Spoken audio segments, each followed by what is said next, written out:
mars, les équipages ukrainiens ont parlé des résultats de la première semaine d'utilisation. Bonjour mes amis, je m'appelle Igor, je suis ukrainien et je parle en français. Et aujourd'hui, j'ai des bonnes nouvelles pour vous. M142 HIMARS, chasseur pour la destruction de la Russie, déjà en Ukraine, que l'Amérique nous a donné.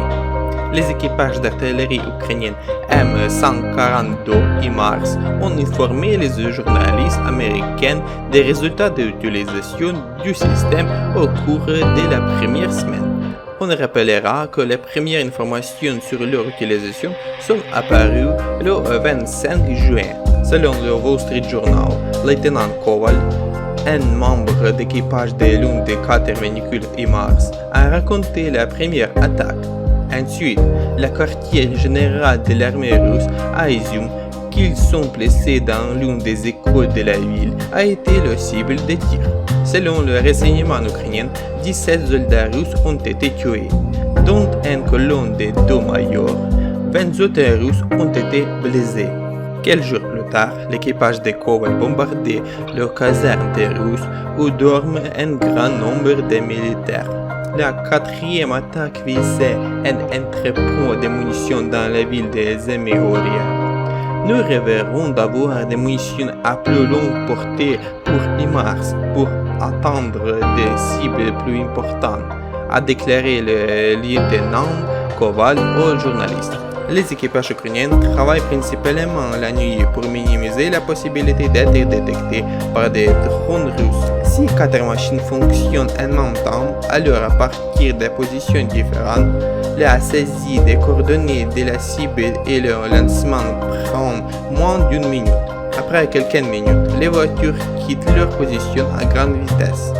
Le Washington Post s'est également entretenu avec l'un des équipages du M142. Selon le soldat avec l'indicatif d'appel Moros, HIMARS a donné plus de liberté dans le choix des positions, étant donné que les militaires sont convaincus que grâce à la navigation par satellite, le missile atteindra précisément la cible, ils ne craignent plus qu'il puisse, étant donné que les militaires sont convaincus que grâce à la navigation par satellite, le missile atteindra précisément la cible, ils ne craignent plus qu'il puisse y avoir des zones peuplées sur la trajectoire des vols et le missile se déclenche anormalement.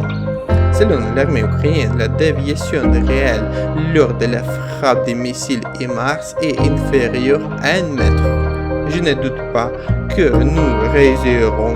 Je sais que le missile atteindra le cible car il est guidé par le satellite, a déclaré Moros. Il a également déclaré qu'il était impressionné par la vitesse que les châssis d'artillerie mobile peuvent réellement développer, jusqu'à 100 km/h.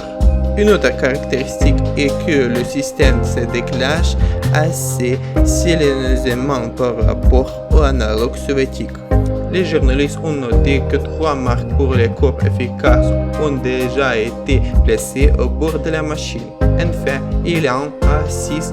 Nous n'avons tout simplement pas eu le temps d'appliquer les autres, a expliqué le combattant avec l'indicatif d'appel Kuzia.